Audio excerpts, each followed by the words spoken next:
आज का जो हमारा टॉपिक है that is simple harmonic motion.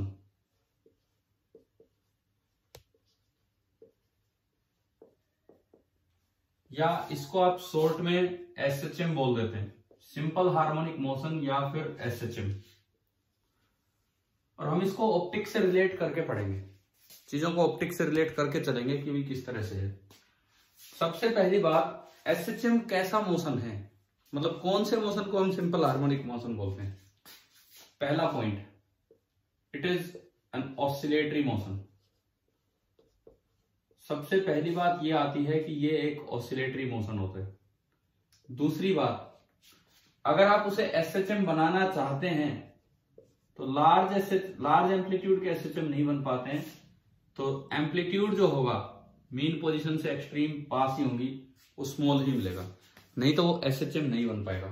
तीसरी बात, जो फोर्स लगता है जिसको बोलते हैं रेस्टोरिंग फोर्स, मीन पोजीशन से जैसे ही पार्टिकल आगे निकलेगा, जितना मीन पोजीशन से आगे गया, रेस्टोरिंग फोर्स उसके डायरेक्टली प्रोपोर्शनल होता है। रेस्टोरिंग फोर्स उसके डायरेक्टली प्रोपोर्शनल होता है। X is the displacement from mean position. Mean position जो भी होगी उससे जितना साइड में गए फोर्स उतना ही ज्यादा लगेगा। और इस इक्वेशन को हम ऐसे लिख देते हैं, F is equal to k into x. चौथा पॉइंट, अगर आपकी ये इक्वेशन लिखी हुई है तो यहां से आप फोर्स को लिख दो mass into acceleration, that is equal to k into x. तो एक्सेलरेशन आ गया k by m into x, but for SHM acceleration होता है ओमेगा स्क्वायर एक्स। तो आप अगर इनको कंपेयर करें तो ओमेगा स्क्वायर आ गया k by m, and you can say omega is equal to under root of k by m. अब ये के कोई स्प्रिंग का फोर्स कांस्टेंट नहीं है, मैं कोई स्प्रिंग का एग्जांपल नहीं ले रहा है, कुछ भी हो सकता है। इस फोर्स इक्वेशन का फोर्स कांस्टेंट है, कुछ स्प्रिंग हो या कोई भी और चीज हो, फोर्स इक्वेशन का फोर्स कांस्टेंट है। So omega is equal to root k by m. Time period अगर चाहिए तो टाइम पीरियड होता है 2 पाई बाई ओमेगा, तो यह आ जाएगा 2 pi under root of m by k. And for the very special case of spring block combination, ये जो के होता है वहां पे स्प्रिंग का फोर्स कांस्टेंट होता है, और किसी केस में कुछ भी हो सकता है। पहले मैं बात कर रहा हूं लीनियर एसएचएम जो होता है, वो एक लाइन के अलोंग जो एसएचएम है वो। अब इसमें एक्स की साइनोसॉइडल इक्वेशंस और उन सबको छोड़िए, हमें एक तो ये याद रखना चाहिए कि जो एक्सेलरेशन है that is equal to omega square x, ये बेसिक सा फॉर्मूला। तो ए मिनिमम होगा मीन पोजीशन पे, ए मिनिमम आपका 0 होगा कब, जब वो ऑब्जेक्ट अपनी मीन पोजीशन पे है। और जो ए मैक्सिमम होगा वो होगा ओमेगा स्क्वायर ए, कब होगा, जब वो अपनी एक्सट्रीम पोजीशन पे है। नेक्स्ट पॉइंट, जो वेलोसिटी होती है ब्लॉक की या पार्टिकल की जो एसएचएम कर रहा है, that is equal to omega into under root of a square minus x square. Omega into under root of a square minus x square की भाई अपनी मीन पोजीशन से, ये मीन पोजीशन है, ये एक्सट्रीम पोजीशन, ये एक और एक्सट्रीम पोजीशन। मीन से एक्सट्रीम की दूरी है ए एम्पलीट्यूड, और मीन से किसी भी एक्स डिस्टेंस पे जो इसकी स्पीड होगी उस स्पीड का ये फॉर्मूला होता है, v is equal to omega into under root of a square minus x square, where omega हमने अभी निकाला, ओमेगा है रूट के बाई एम। ये वेलोसिटी का रिलेशन है और ये एक्सेलरेशन का relation. Acceleration directly proportional to x है, लेकिन वेलोसिटी के रिलेशन में एक्स स्क्वायर नेगेटिव में आ रहा है। इसका मतलब v मिनिमम तब होगा जब x मैक्सिमम हो, और x मैक्सिमम a होता है, तो v मिनिमम तो 0 होगा eight extreme position, and v maximum होगा एट मीन पोजीशन, और वो आपका हो जाएगा ओमेगा इंटू ए। जब आप x को 0 रखोगे तो v मैक्सिमम हो जाएगा एट मीन पोजीशन। एक्सेलरेशन में उल्टा है, एक्सेलरेशन 0 हुआ एट मीन पोजीशन, और एक्सेलरेशन मैक्सिमम होगा eight extreme position. This the simple SHM फॉर्मूले कि भाई किस तरह से क्या यूज होने। एक बार बताओ, क्या ये सारे फॉर्मूले याद आ रहे हैं कि ये नहीं पढ़े हमने कभी? ध्यान आ गया होगा? ये पढ़ा दिया था, ये वेलोसिटी वाला फॉर्मूला।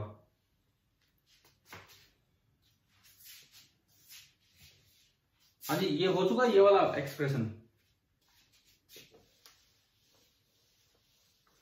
अब देखो हमारा आजकल जैसे चैप्टर चल रहा है ऑप्टिक्स, ऑप्टिक्स में ये चीज कैसे रिलेट हो सकती है, अब हम उस पर चलते हैं। जैसे सपोज कीजिए ये एक मिरर है, आप कॉनकेव ले कॉन्वेक्स ले, कोई सा भी ले लीजिए। सपोज मैं कहता हूं कॉन्वेक्स मिरर है, ये एक कॉन्वेक्स मिरर है और इसकी फोकल लेंथ है 20 सेंटीमीटर। इस तरह का अरेंजमेंट हमें दिया गया है, ये फिक्स है अपनी जगह पे। अब हम सवाल क्या ले रहे हैं कि एक मैंने स्प्रिंग ब्लॉक सिस्टम लिया,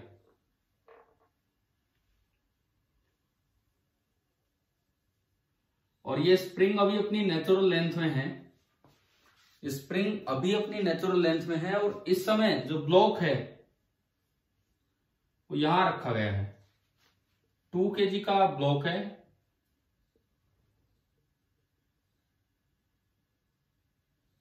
इस तरह का सिस्टम है, 2 kg का एक ब्लॉक है और ये जमीन पे यूं रखा हुआ है,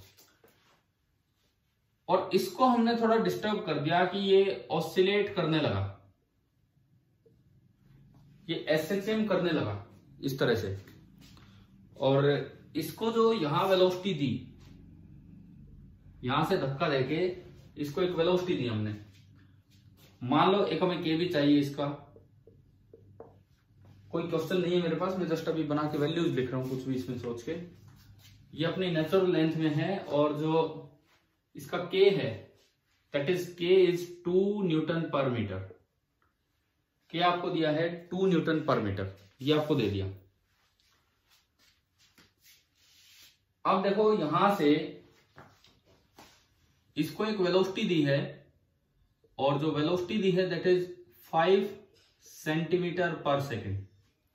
मिरर सफिशिएंट दूरी पे है, ये जो मिरर है ये यहां से आपको दिया गया है कि ये मिरर का जो पोल है वो 10 सेंटीमीटर पे है, मिरर का जो पोल है वो 10 सेंटीमीटर पे है। आपको ये बताना है find the distance in which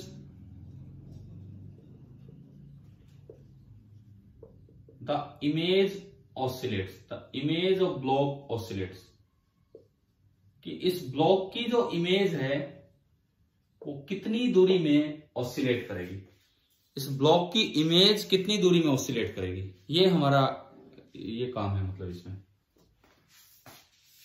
सवाल आ गया समझ में क्या है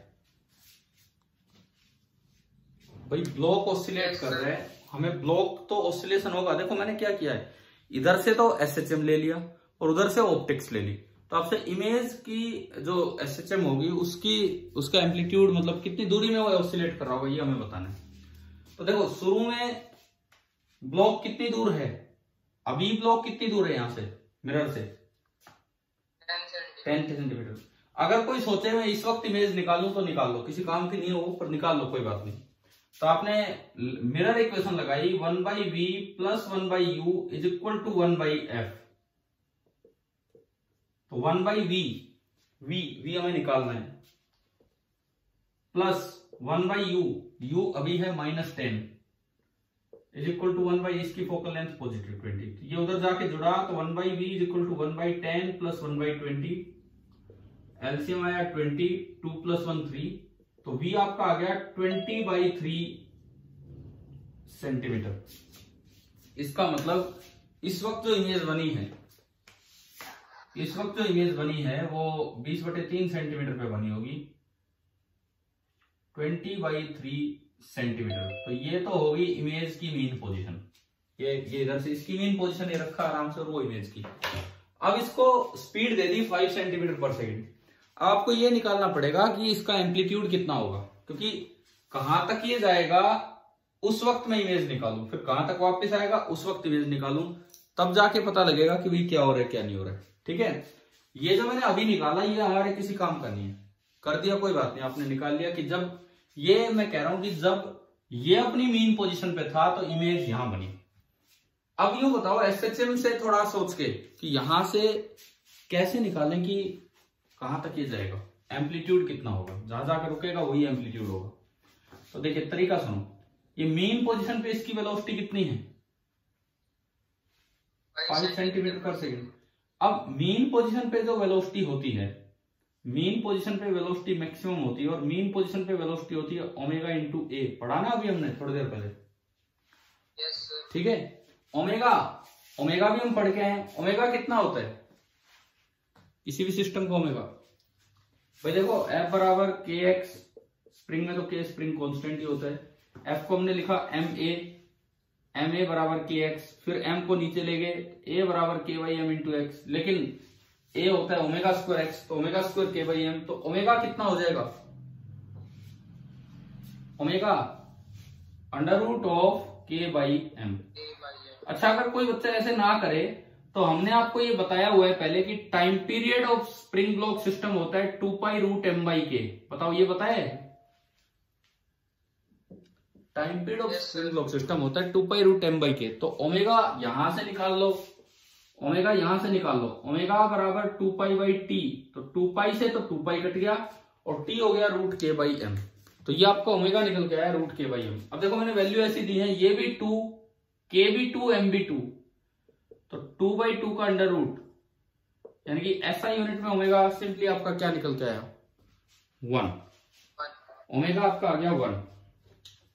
अब देखिए यहां से अगर मैं ए निकालूं तो ए बराबर v mean upon omega, SI में कन्वर्ट कर दो। वी मीन कितना है 5 सेंटीमीटर पर सेकंड से ये हो गया 0.05 मीटर पर सेकंड, और ओमेगा है 1 पर सेकंड में चलता ओमेगा, सेकंड से सेकंड कैंसिल, तो ये आ गया 0.05 मीटर। और यू कैन से एम्पलीट्यूड कितना है इसका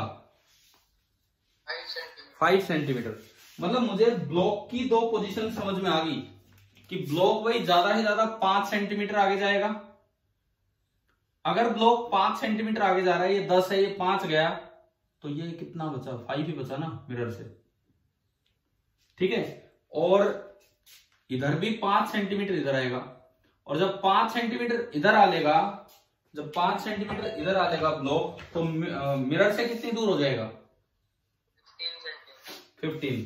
तो असल में इमेज कितनी दूर में ऑसिलेट करेगी? एक बार ग्रीन कलर वाले ब्लॉक के लिए इमेज बनाओ, एक बार ब्लू कलर वाले ब्लॉक के लिए इमेज बनाओ। वो बीच वाली इमेज किसी काम की नहीं है, वो तो आपने वैसे ही बनवा दी जब, है ना।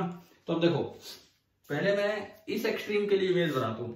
जब ऑब्जेक्ट मिरर की तरफ चलेगा तो हमें पता होना चाहिए कि मिरर में रिफ्लेक्शन में ऑब्जेक्ट और इमेज दोनों अपोजिट डायरेक्शन में चलते हैं। तो अगर ऑब्जेक्ट इधर चलेगा तो ये जो इमेज है ये इधर की तरफ चल के आएगी कहीं, और जब ऑब्जेक्ट उधर गया ब्लू कलर वाला, तो इमेज जो है वो उधर की तरफ चल के जाएगी। तो हमें ये बताना है कि ये दूरी कितनी है जिसमें कि इमेज ऑसिलेट करने लग रही है। अब आ गया क्वेश्चन समझ में?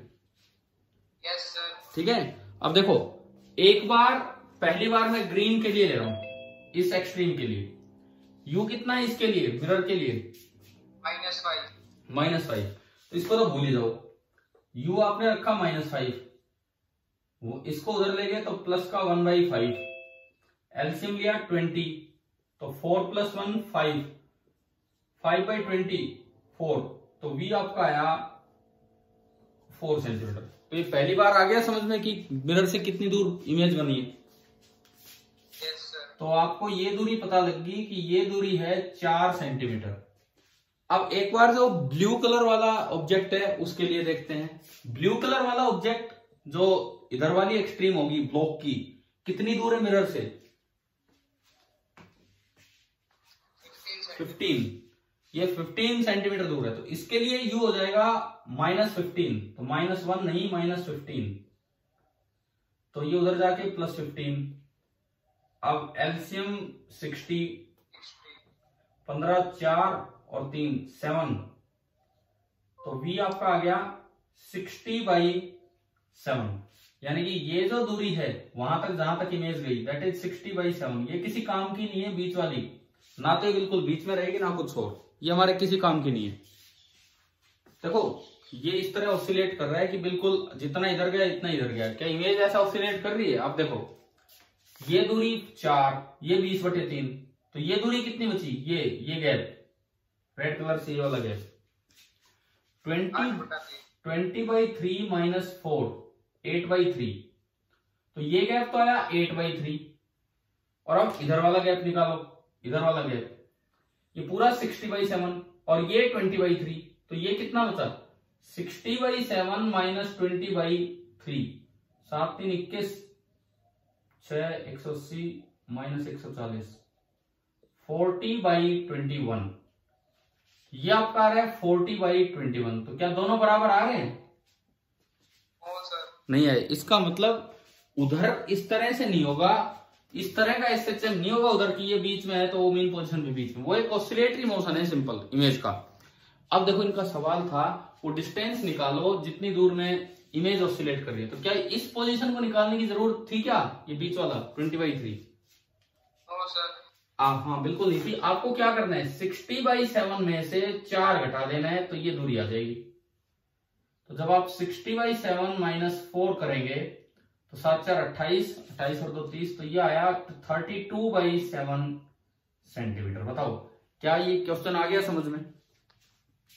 Yes sir. अब देखो एसएचएम भी हो गया, और क्योंकि चल ऑप्टिक्स रहा है तो ऑप्टिक्स में भी हमने उसको रिलेट कर दिया कि कैसे एसएचएम को ऑप्टिक्स से रिलेट कर सकते हैं। ये मैंने करवा दिया कॉन्वेक्स मिरर के लिए। अगर प्लेन मिरर होता तो बड़ा आसान होता। अगर मान लो यहाँ प्लेन मिरर होता तो जब इमेज 5 पे आई, सॉरी ऑब्जेक्ट 5 पे रहा तो इमेज भी 5 इधर हो जाएगी, और जब ऑब्जेक्ट 15 पे पहुंचेगा तो इमेज भी 15 उधर पहुंच जाएगी।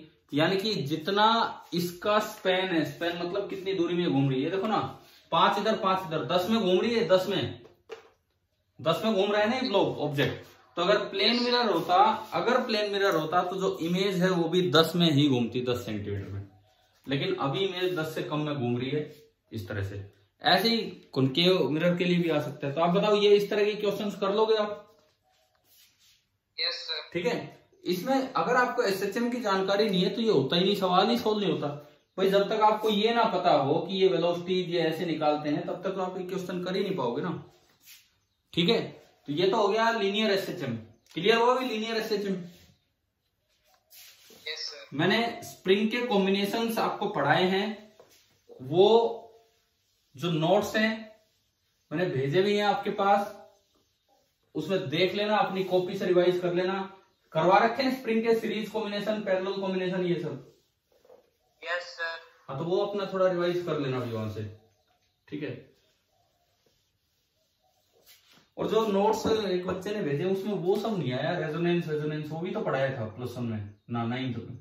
Yes sir. Yes sir. तो कोई और बच्चा भेज सकता है एक बार फोटो खींच के इस लेक्चर के बाद?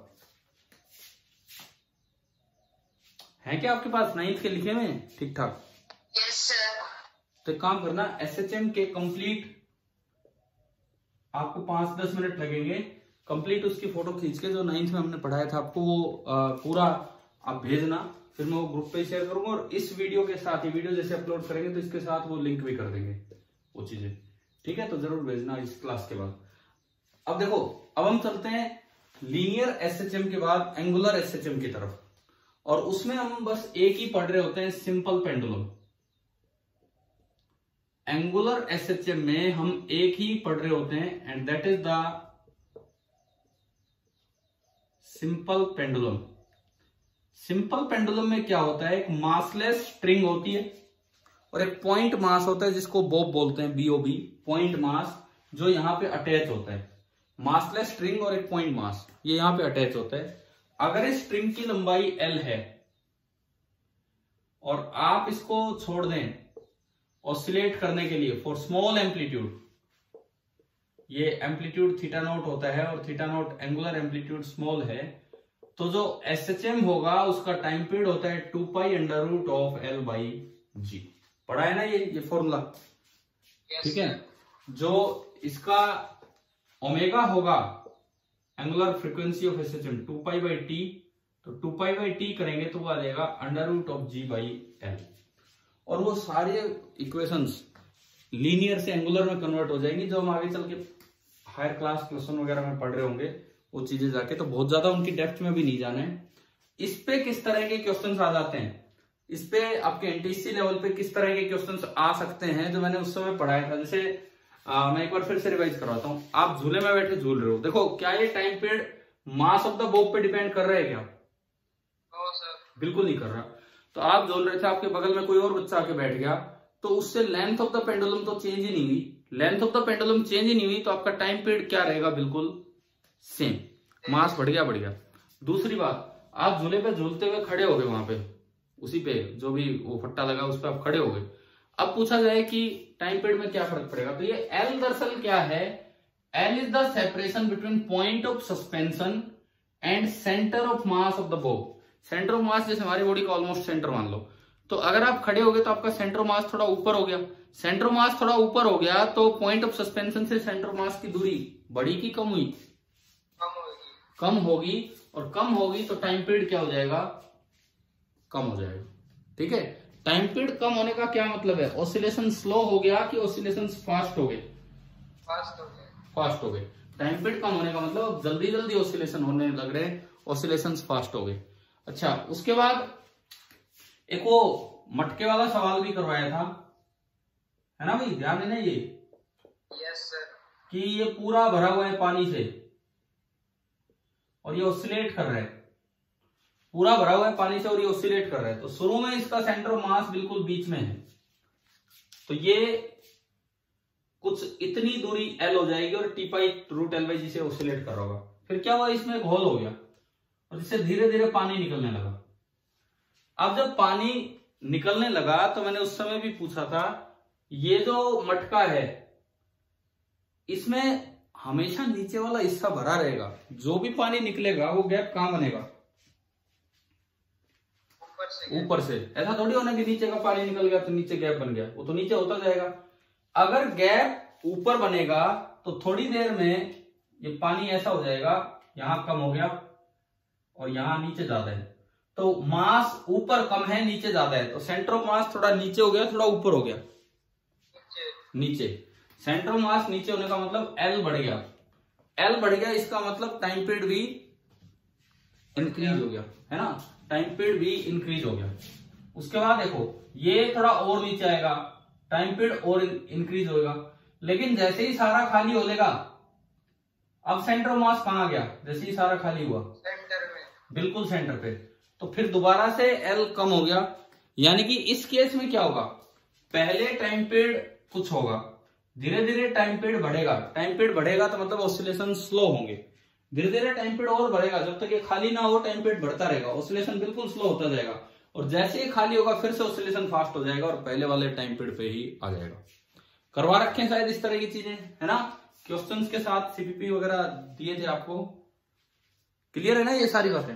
अच्छा, उसके बाद अगला जो कॉन्सेप्ट है जिसपे हम चल रहे हैं, देखो हम इस एक लेक्चर में अपना एसएचएम, क्योंकि ये डिटेल में तो टॉपिक आगे +1 में आते हैं, बट जो 9th में आपको पढ़ाया है बस मैं उसी का एक रिवीजन सा दे रहा हूं। और आप अच्छा होगा अपनी कॉपी से रिवाइज कीजिए, वहां काफी कुछ है उसके बारे में, क्वेश्चंस भी आपके पास है इन चीजों पे। अब एक वर्ड आता है रेजोनेंस, इसका क्या मतलब होता है सुनो। ऑसिलेशन दो तरह के होते हैं,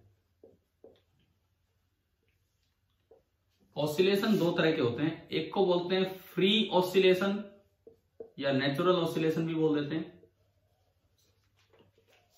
और एक को बोलते हैं फोर्स्ड ऑसिलेशन या ड्राइवन ऑसिलेशन। फ्री या नेचुरल ऑसिलेशन वो होता है जिसमें बाहर से कोई जबरदस्ती ऑसिलेट नहीं करवा रहा, वो चीज अपने आप ऑसिलेट कर रही है। एक बार आपने उसको चालू करके स्टार्ट करके छोड़ दिया, वो अपने आप ऑसिलेट करेगी। जैसे अभी ये T equal to 2 pi root L by g, ये इसके नेचुरल ऑसिलेशन थे। अगर मैं ही उसे पकड़ के जबरदस्ती ऑसिलेट करवाऊं तो फिर वो मेरे हाथ पे डिपेंड करेगा कि कितना क्या हो रहा है।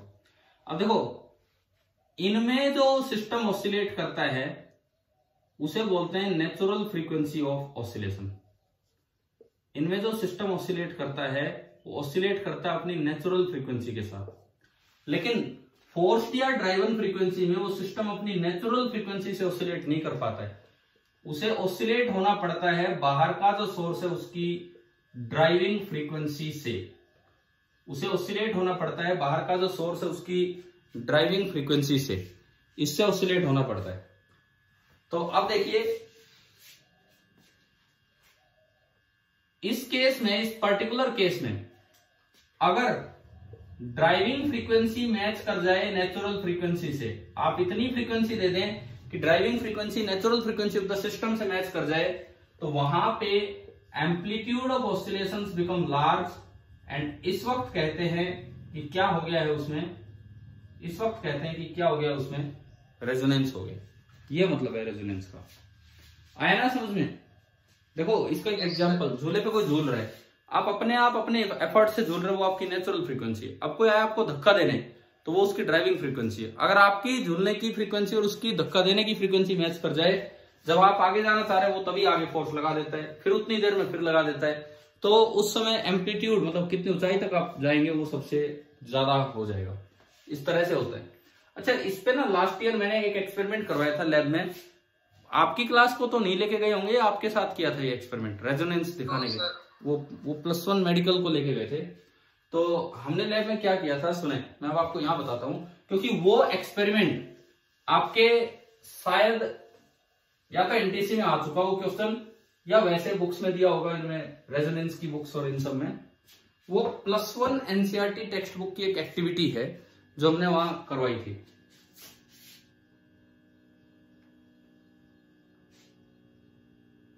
देखते हैं क्या है वो, सुनिए।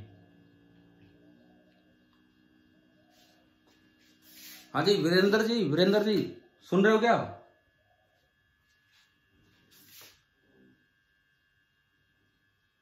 हमारे होस्ट सर कहाँ गए आप? सर क्लास के बीच में चल जाते हैं कहीं पर। अच्छा ना, मुझे काम कुछ नहीं था, वो लैब अटेंडेंट है तो उन्होंने ये सब सिस्टम बनाने में मदद करवाई थी, तो मैं उनको भी याद दिला रहा था कि क्या एक्टिविटी थी। हो सकता है उन्हें रेजोनेंस के बारे में ना पता हो सकता है पता भी हो, लेकिन ये एक्टिविटी तो उन्हें ध्यान आएगी कि क्या थी। टेबल पे ये क्या किया, दो साइडों में स्टैंड लगा के एक रोड लगा दी। फिर क्योंकि ये बाकी काम तो इन्होंने किया था, मैं तो बताता जा रहा था, ये काट के दो इस तरह से। तो हमने कुछ फिक्स लेंथ की, अब मुझे याद नहीं है कितनी लेंथ ली थी, कुछ फिक्स लेंथ की रोप्स ली।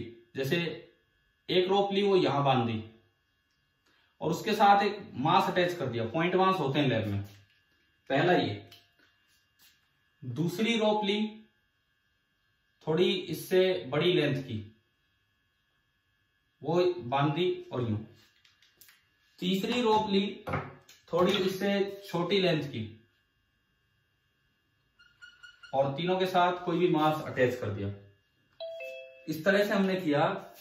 एक लेंथ ली L1, एक लेंथ ली L2, और इवन उस दिन तो मेजर कर करके बच्चों को लेंथ बताई थी कि भाई इतनी लेंथ लोगे तो नेचुरल ऑसिलेशन फ्रीक्वेंसी इतनी होगी। अब देखो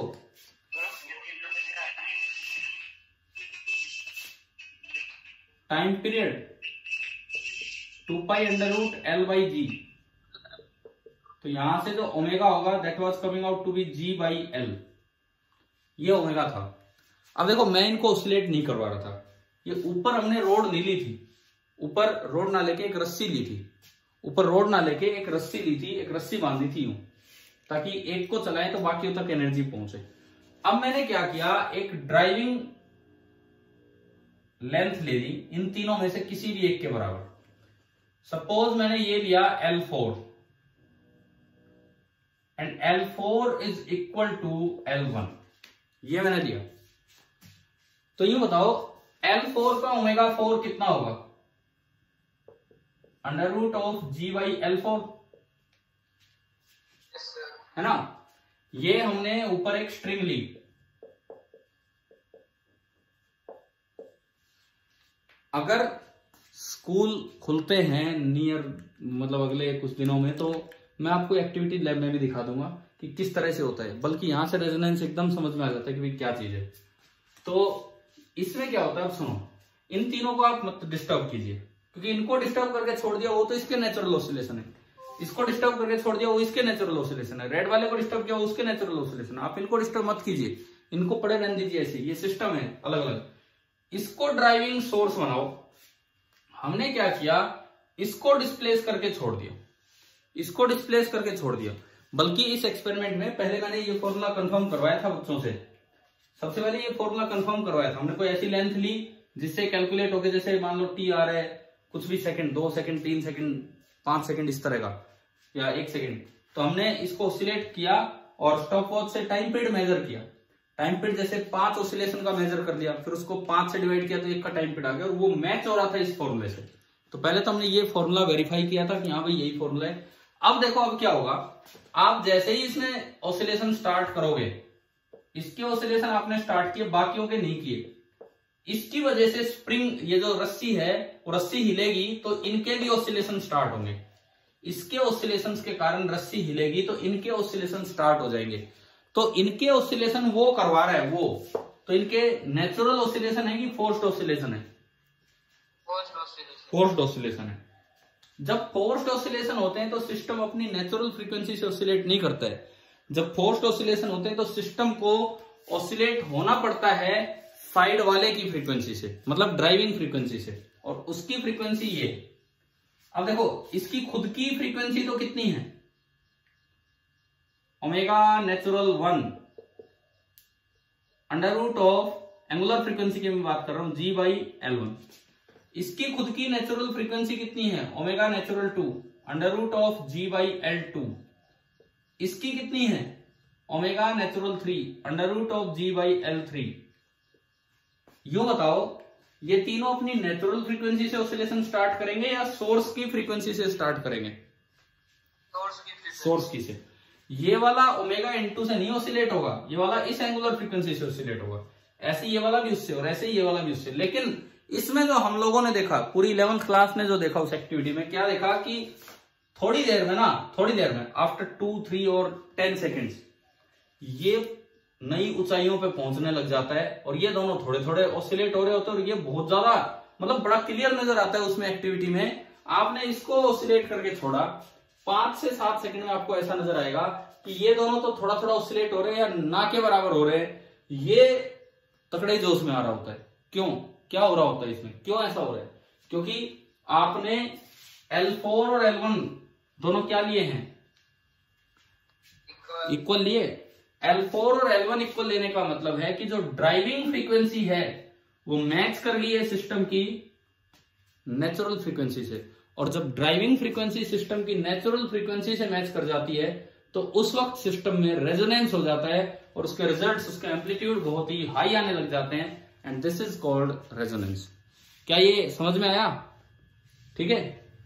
अब मैंने कहा ये activity NCERT +1 text book NCERT में दी गई है, और शायद मुझे लगता है कि एनटीएससी में भी आ चुका है क्वेश्चन। आपकी रेजोनेंस और उन बुक्स से आप देख लेना। क्लियर हुआ ये वाली एक्टिविटी क्या थी? Yes sir. ठीक है। और इसका एक रेजोनेंस कर्व भी होता है। रेजोनेंस कर्व वो क्या है, सुनो। ये ओमेगा ड्राइविंग है और ये एम्पलीट्यूड ऑफ ऑसिलेशन है। ये ओमेगा ड्राइविंग है और ये एम्पलीट्यूड ऑफ ऑसिलेशन है, और एक वैल्यू होती है सिस्टम की नेचुरल ओमेगा। नेचुरल ओमेगा अगर ओमेगा ड्राइविंग ओमेगा नेचुरल से मैच कर जाए तो उस वक्त तो एम्पलीट्यूड ऑफ ऑसिलेशन ज्यादा होता है, और बाकी दोनों साइड में एम्पलीट्यूड ऑफ ऑसिलेशन कम होता है। ये रेजोनेंस कर्व होता है कि अगर ओमेगा ड्राइविंग सिस्टम की ओमेगा नेचुरल से मैच कर जाए, कोई पेन नहीं चल रहा, अगर ओमेगा ड्राइविंग सिस्टम की ओमेगा नेचुरल से मैच कर जाए तो उस वक्त जो एम्पलीट्यूड ऑफ ऑसिलेशन है दीज आर मैक्सिमम। ये आपका होता है रेजोनेंस कर्व। और इसमें भी एक स्पेशल केस होता है, एक स्पेशल केस। स्पेशल केस ये है कि नो डैम्पिंग, मतलब कोई फ्रिक्शन जैसी चीज नहीं है, कोई रेजिस्टेंस जैसी चीज नहीं है। अगर कोई डैम्पिंग नहीं है तो जो ए मैक्स होता है, ये हम पढ़ेंगे आगे +1 और +2 दोनों में। +1 हाँ, ए मैक्स टेंड्स टू इंफिनिटी, ये +1 में भी आएगा और +2 में भी आएगा। +2 में सर्किट पार्ट्स में आएगा, +1 में ऑसिलेशन वाले चैप्टर में आएगा। तो अब इंफिनिटी पे जाएगा तो ये ग्राफ ऐसा हो जाता है। क्या 9th में हमने इन ग्राफ्स के बारे में भी जिक्र किया था? Yes sir. तो हमने फिर ये भी बताया होगा, आप जो रेजोनेंस की बुकलेट्स लेते हो उस रेजोनेंस का सिंबल यही दिखाया जाता है ना, यही वाला। Yes sir. तो वो फिजिक्स का रेजोनेंस है, ये है। इस हिसाब से उन्होंने अपने इंस्टीट्यूट का नाम दिया होगा, और ये मतलब है। तो अभी बताओ भाई, SHM कुछ रिवाइज हुआ? ठीक है। और अपने नोट्स से रिवाइज करना, और एक बच्चा साफ से नोट्स कम से कम भेजे अभी, हो सके तो अभी। और दूसरी बात, ऑप्टिक्स में कैसे उसका यूज होगा, मैंने एक स्प्रिंग ब्लॉक सिस्टम का ऑप्टिक्स में भी यूज करवा दिया है कि किस तरह का है। अब रही बात साउंड की, साउंड तो हमने 9th में पूरा पढ़ा होता है। साउंड तो प्योरली 9th का टॉपिक है और हमने पूरा पढ़ा होता है। SHM तो फिर भी 9th में नहीं आता है। तो कम से कम भाई आप लोग एक बार वहां से रिवाइज कर लो। एक बच्चे ने मेरे पास पिछली साल का माइनर पेपर भेजा है, पिछले साल का इस सिलेबस का माइनर पेपर, मैं वो आपको सेंड कर दूंगा, आप वो भी ट्राई कर लेना। पिछली साल का किसी बच्चे ने भेजा है कि सर ये इसी सिलेबस का माइनर टेस्ट है, तो एक बार आप वो भी अपना ट्राई कर लेना, ठीक है। Yes sir. चलिए, थैंक यू।